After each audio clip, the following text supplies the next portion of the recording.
What is up, everybody? It's Alex from Heavy New York, and on the phone, we got Vicky White from Bloody Heels. Thank you so much for your time today. I appreciate it. Hey, it's awesome to be here and talk with you, Alex. So thanks Yeah. for having me.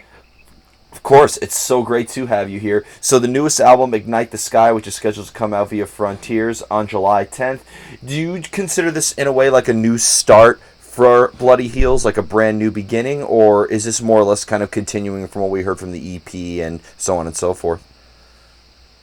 I guess in some way it's a new start, of course, because the album's going to come out through a major label, so one of the biggest like hard rock and melodic rock labels out there. So that's quite awesome. But I guess we just like matured a little bit, and the songs are more complicated, and all the writing was. We just matured in general. We became older, but I guess the new start because it's coming through like a proper label. Because the first two releases, like the debut album True Mystery and the EP Summer Nights, we released it independently. So I guess in that way, it's a new start, and it's I'm not gonna lie, it's quite exciting. Yeah, it's really cool because it seems like Frontiers has been like the ultimate label for like modern day hard rock bands, right? Yeah, definitely. Definitely. Now, in terms of the sound wise, do you consider this continuing maybe what we heard on Through Misery? Like, was Through Misery kind of like a good representation on the direction Bloody Heels was going, or did you sonically change things up a little bit? Well, I think this album is a bit heavier. First of all, one of the reasons is because the lineup's a bit different than the True Mystery. We have a new bass guitarist, and he comes in general from a heavier background. And I guess the songs are a bit more heavier, and the lyrics are a bit darker. But still, there are plenty of the stuff that the people heard on True Mystery. That we'll have on this album as well.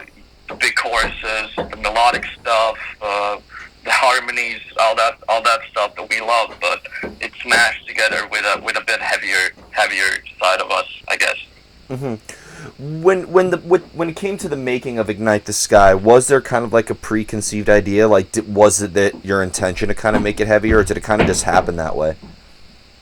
I guess it kind of just happened that way. Harry, our guitarist, he started to get back to his roots again, because before Bloody Heels he was listening to a bit, I guess, heavier music like Pantera and Metallica, but I guess the music that we listen to is so it's a really wide all the like bands and artists that we listen to, and with True Mystery we tried, I guess.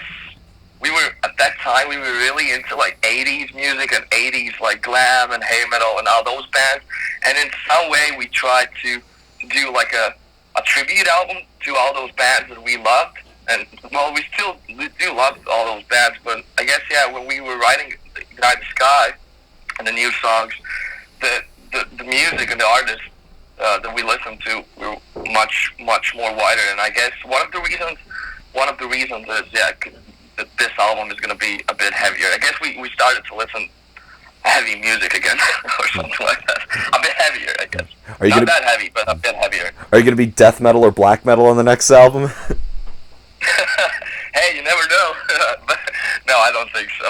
Hey, never say never. We already started to do some demos, and the new stuff that we are writing, I think, is a bit more heavier. So, but you never know, Yeah, I mean, if you look at Pantera's first albums, that was before Phil joined the band. It was as glam metal as it got. Yeah, the first one was like glam metal, then was like power metal, like I think, or something like a bit more of that. And then Cowboys from Hell, of course, came out, and that's the Pantera we all know and love so much. Yeah, little did they know of their traditional roots. Right. Yeah. Now, from listening to this album, because I always thought that like each song kind of had like its own vibe, and "Criminal Masterminds" is one of the singles on the album and stuff like that. So maybe can like could like these singles that you released so far off of Night Side, can that serve as like a clear representation of what the whole album is going to sound like, or is there maybe like a lot of maybe experimentation, or is it a lot more diverse in a way? Well, the Criminal Masterminds we wanted to do the first single because it shows where the band is now. It's a bit heavier song and it's the first song that we have ever like written in drop tuning. All the guitars just drop tuned. So yeah, we wanted to do Criminal Masterminds first to release it as a single because it shows what we are up to now.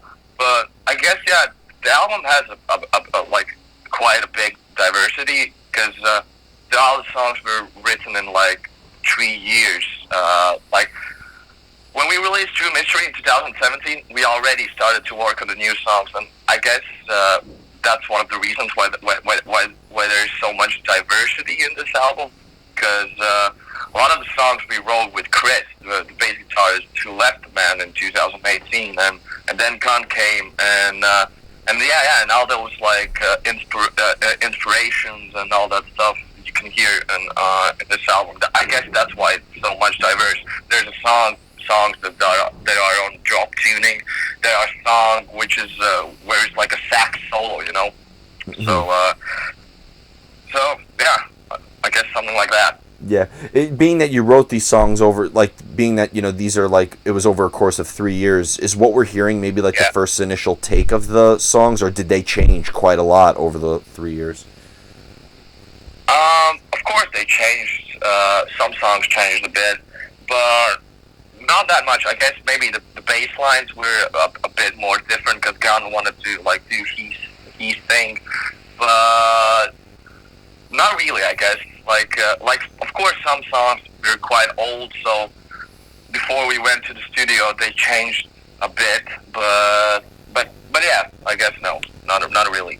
Mm-hmm. As a vocalist, do you need to hear music in order to come up with lyrics, or has there ever been a time where you had lyrics or maybe like a story and maybe that influenced the outcome of the music? Most of the times we start with the music and then I came up with the lyrics. But there have been some ideas or something like that about the lyrics that came to my mind, and then we still write the music, and then I put that idea on the music, I guess, the lyrics. But yeah, most of the times we wrote the music and then the lyrics. Yeah, I'd imagine it's got to be heartbreaking too if you'll have like the best lyrics ever, but then they're always like one syllable or over or under the actual arrangement of the music. Has that ever happened? Yeah, definitely. There were, to be honest, there were some songs that I was struggling a lot lyric-wise. But in the meantime, there are songs that you know the lyrics just comes out in like 2 hours and bumps, it's done. So, but yeah, it's a struggle, definitely. Of course. And being that in the band you go by Valtz rather than Vicky White, I was almost like curious, do you almost in a way like portray a character? I know that a couple of members of the band kind of have like an alias through the band. Do you almost like in a way portray a character in the album or when you play live or something like that? Not really, to be honest. We have all stage names because, you know, it's a lot easier for people all over the world to talk with us and stuff like that, because you know, our language is quite hard and so for people to call us by our real names would be really like struggling, I guess. So that's why we came up with the stage names, but all the stage names are in some way similar to our like real names, I guess. But no, I guess there's not like a, if you're talking about like for example, Kiss, they have like this spaceman or like Star Child or something like that. Like these personas or characters on the stage, then we don't have something like that. Yeah, I actually showed a couple of friends of mine like your stage names, and they all thought that you guys were like a Norwegian black metal band because of the aliases you go by. Yeah, that's funny. Yeah, but that's true. Like Rivers is actually Harry's last name, and same with Gus, the drummer. His last name is Hawk. So yeah, I guess like it's funny. Yeah, that's a first, to be honest. Never thought somebody would think that our like alias sounds like black metal. Yeah, you should, and Bloody Heels is a very brutal name too. I think you could fool a couple of black metal fans. You should try it one day. You should really troll a black metal show. Definitely, we should like try to make that that classic logo like that all the black metal and death metal bands have, and see see the reaction. Yeah. And maybe for the next album, because maybe we're gonna become like a black metal band. Yeah. Well, just remember when it comes to making the logo, if I could read it, that means it's not a real black metal logo. That's true. Yeah, that's funny. Yeah. In order to like get into the songwriting process, like do ideas sometimes just come out of the blue, or do you almost kind of like need to be in a practice space or be in a studio in order to get that creative process flowing in a way? Well, I guess for us it's both ways. Sometimes you have to push yourself in the studio to make something come out. But yeah, sometimes it's just like this like weird feeling or something that comes from outer space and straight gives the idea into your head. Like you know what I mean? Like I remember like there's this song called "Hungry for Love" which was on our EP, but it was like years ago. It was like 2014 or maybe even 2013. But I remember I just woke up one night. And the lyrics were there, and I just wrote them in like 10 minutes. So it was like a weird feeling. But I guess it's both ways. I guess we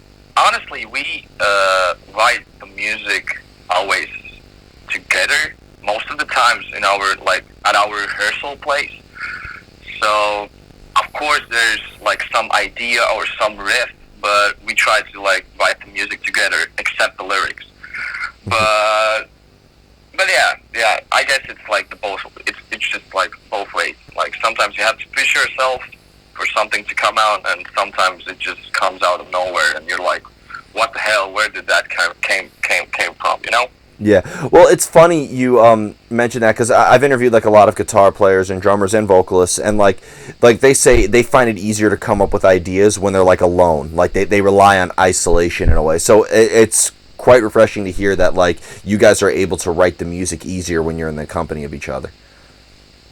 Yeah, well, of course, there's always like some idea, I guess, like from someone, at least like where to start from. But yeah, I guess it's been like that for us, like that we just like write the stuff together. I don't know why, but it's like something that has been to us with us from the start. So yeah. You ready for the most difficult question of the interview?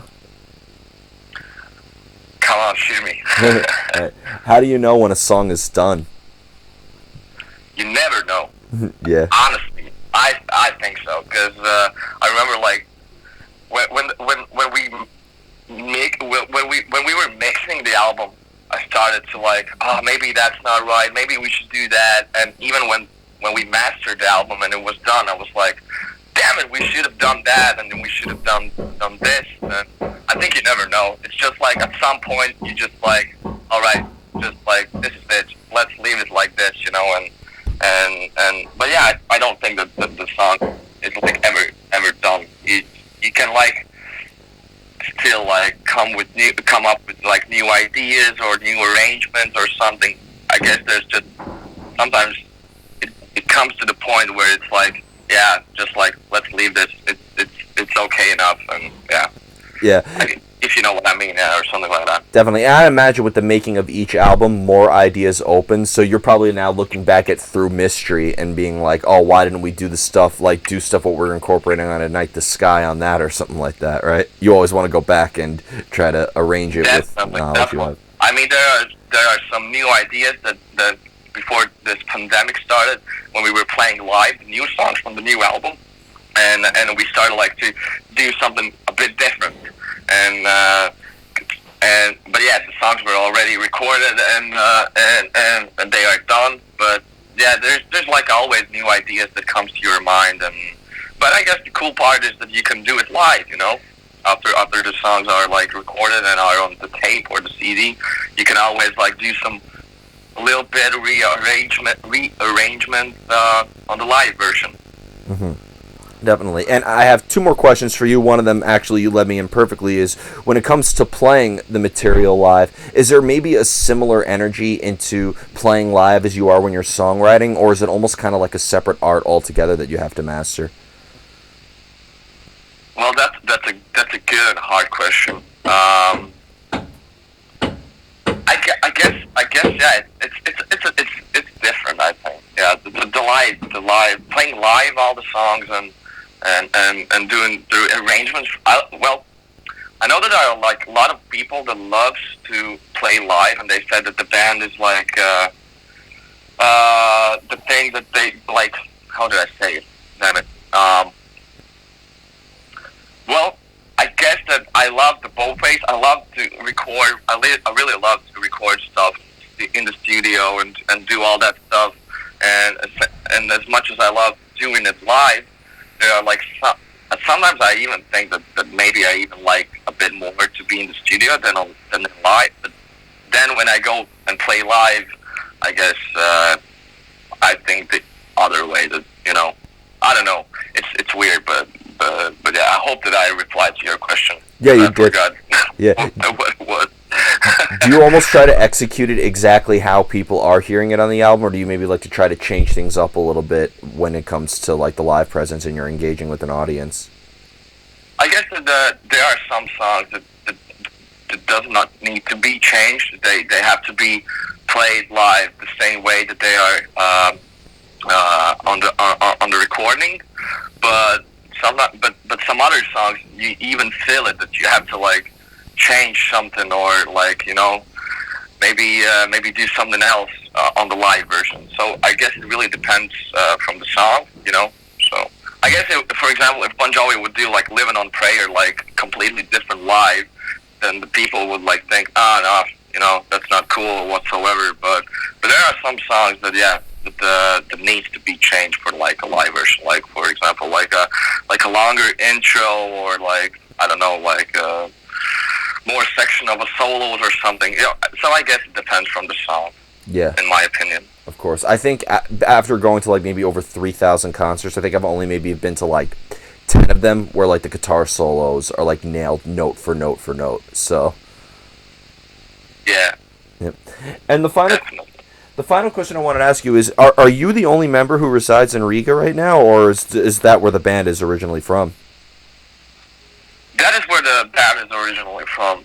Now, like, while this pandemic is going, our bassist lives in a different like beach city, like a country, like in a countryside. But yeah, we're all from Riga, and I know that for a lot of people that sounds weird because you're a small country and. No big rock names or acts comes from here, but we're happy to be the flag carriers or something. We have like a lot of like folk metal bands that are known in Europe and etc. But we're definitely the only hard rock band that's like pushing to other markets like Europe and US and something like that. Yeah, I know that there's like few. There's like a small Sorry? handful of. There's like a small handful of bands that come out of Riga. Like I know that Skyforger's from there, and a couple of other bands. Yeah. But like, is there really a scene out there? Riga looks like a beautiful city, but I don't know if there's like a metal scene or something like that.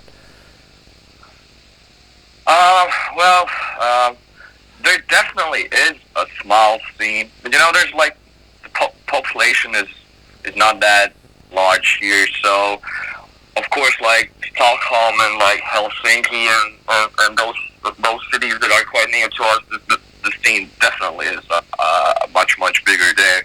But I guess to some degree there is scene here, but yeah, more like metal scene, I would assume, because like honestly we're one of the few hard rock bands and heavy metal bands, I guess, from Riga. So once in a while we do hear gigs. Of course, we play to like I don't know, a couple of hundred people, but But yeah, the scene is not that big here. Honestly, that's the reason why we try to go to other countries that much, especially Scandinavia and Germany and all those places, because the scenes are definitely bigger there. Especially like hard rock and roll scenes are much more bigger in Helsinki and Stockholm and those cities. Yeah, I mean Latvia is a small country, so I'd imagine it's kind of easy to get outside the country lines a little bit and explore the rest of Europe to tour. Yeah, definitely. Yeah, all the Baltic states, like Estonia, Latvia, and Lithuania, we're like quite small countries. We're like altogether, I think we're like 5 million people or something. Might be even less. So wow. So yeah. We have like population here less than 2 million. So it's quite small country. Damn. So one big festival is enough to get the whole population. I was at a festival in September. Louder Than Life, and there was about 2 million people there. So it's crazy to think that I was surrounded by pretty much the equivalent of the population of Riga. Not of Riga, like the whole country. Oh wow. The whole country. Yeah, the population of Riga is like 700,000 or 800,000. So the rest, like a million, a bit more, like lives in like other cities and in countryside. So wow. So yeah, it's a small country, but yeah, I guess it's funny because a lot of people doesn't even know where Latvia or like Baltic states are. Whenever we say like, oh yeah, we're like close to like Sweden and Finland, or like Russia is really close here as well. So then they like, oh okay. But I guess I'm really happy that we have like an NBA like star now, like Kristaps Porzingis from Dallas Mavericks. So he kind of like at least in the U.S. he like how do you say carries the name of the country, and much more people now knows where like Latvia is. Yeah. I mean, I studied a lot of geography when I was in school, so like I know all of Europe, but like it's cool. I'm trying to cross off like every state in the country in the United States and every European country, so it's cool. I get to check Latvia off the list today. Yeah, if you ever come here, then hit me a message, and I'm gonna show you all the cool places. Sounds good.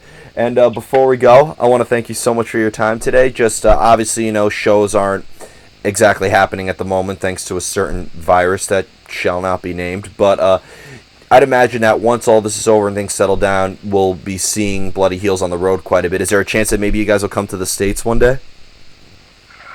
Well, that's a dream, but hopefully one day.